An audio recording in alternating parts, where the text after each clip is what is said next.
যখন আমি ক্লাস 6-এ পড়ি তখনই আমি এইগুলার কাজে শুরু করি। টুকটাক টুকটাক বাসায় বসে পড়ে এসএসসি পরীক্ষার আগে আগে যে যুদ্ধ শুরু হয়ে গেল, পরে ইন্ডিয়া চলে গেল।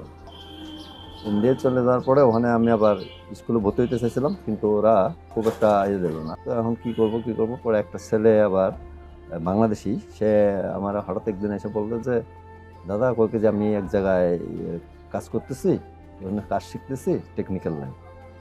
তা আমাকে বলছে, ঠিক আছে দেখি আমার নিয়ে যাও একদিন।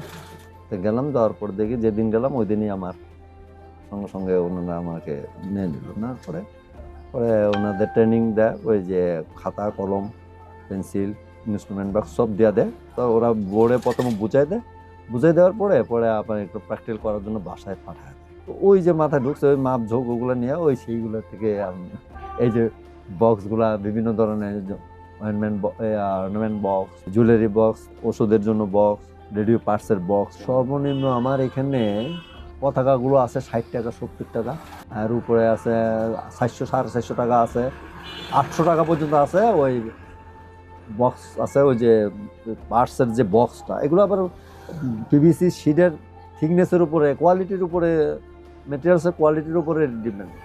তো স্যাম্পল দিয়েছি বেশ কয়েক জায়গায়, আমার প্রত্যেকটা স্যাম্পল তাদের খুব পছন্দ হয়েছে। আসে মোটামুটি, এখনো তো জানে না আমি যে এই লাইনে, আমি তো আসলে চাকরি করছিলাম বেশ কিছুদিন। তো এই ছেলেটা দোকান নেওয়ার পর থেকে হঠাৎ করে তো এটা 1 বছর যাবত আছে মোটামুটি, খারাপ না, মহল্লায় কিছু হয়। এই আস্তে আস্তে এইভাবে আগায় গেছে।